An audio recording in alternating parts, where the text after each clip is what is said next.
knowing that we're just so close to Worlds is pretty amazing. Juice flashes on board, he wicked touch, he's going to get Naru as well. It's going to be a double straight away, and that's a 4-0. It is a fantastic start from the team from the Oceania region. They are just dominating the rest of the teams. It was a decent day, we are happy about that. Force ball straight up towards him, double kill, triple kill, goes in towards Darker, gets the quadra, gets the pentakill, and Holy Phoenix just cleans out the Russian forces.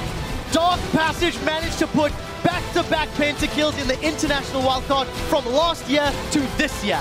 Euro was better. Yeah, no, Euro was better. No. Going to Worlds as a Turkish team would be awesome. I think being the first team in Oceania to make it to Worlds would just be huge. Something I could keep forever.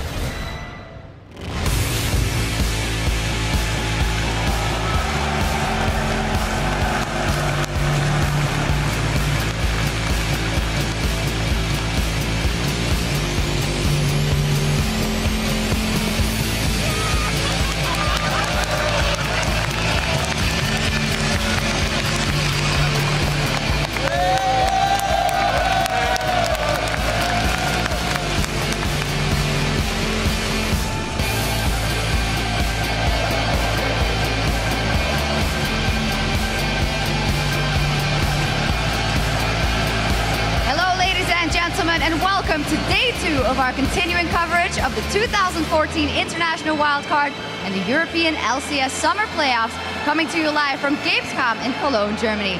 I'm EpicSkillshot supporter, joined by Lee D-Man-Smith and Martin de Fuscio Lunge.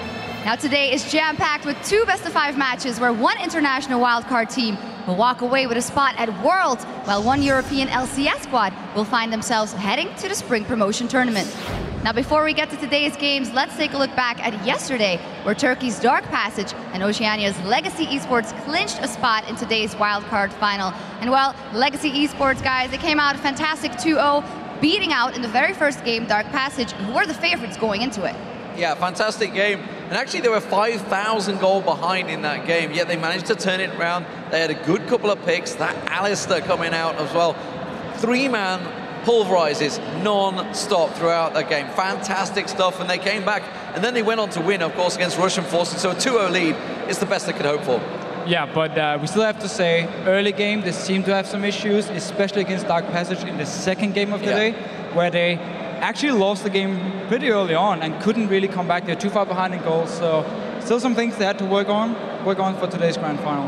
Yeah, they absolutely like to fight, and as you mentioned it, Dark Passage then coming back. They lost the first game versus Legacy Esports, but they turned it around. They cleared up their picks is what we heard, and then they just won the game, and they actually came out on top because they wanted a shorter time. Yeah, well, it just seemed like they got better and better after like the first game, a little bit shaky, the picks weren't really very optimal for them, and they talked about how they felt like they got outpicked and they couldn't actually do anything in the mid-late game.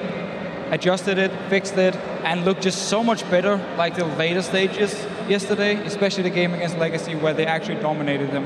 And that's a big thing, honestly, because obviously today's going to be a best of 5, and adjusting to those picks is really what you've got to do.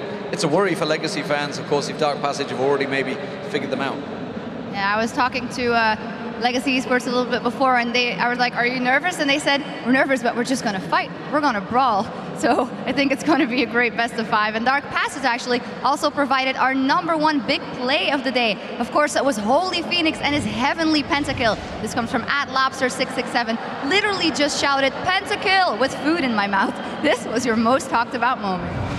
Damage dealers going in, rip one, force ball straight up towards him, double kill, triple kill, goes in towards Darker, gets the quadra, gets the pentakill, and Holy Phoenix just cleans out the Russian forces. Dark Passage managed to put back-to-back pentakills in the international wildcard.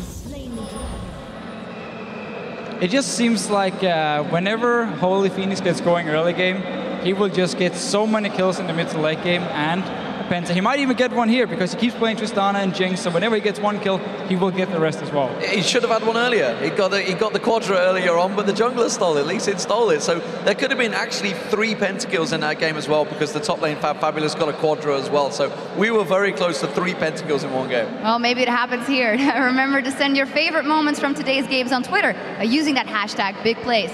Now, Dark Passage and Legacy Esports will meet again on the Rift today in a best-of-5 series to decide which team will head to the 2014 World Championship.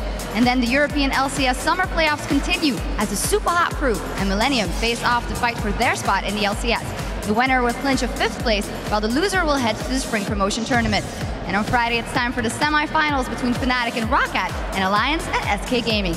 These teams are all fighting for a spot in Sunday's Summer Split Finals, along with spots in the World Championship.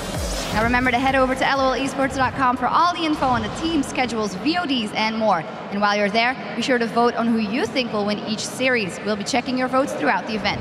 Now, we'd also like you to head over to Twitter and let us know which player do you think will make the biggest impact in the International Wildcard Final, and why. I think I know what you're going to say. Well, I mean, Holy Phoenix is probably the easy one to say, but I'm going to say EGM actually for Legacy. I believe the way he's played yesterday, he can go and make the big plays here, try and shut down the bottom lane from Dark Passage, and also win the games for Legacy. I am going to go with Holy Phoenix because he is the obvious one, and honestly, when you get 22, 23 kills in one game, he is clearly the guy to watch. Yep, absolutely. Now remember to tweet us your answers at LOL Esports, and we'll read some of them on air later in the show. Now, there's a lot of action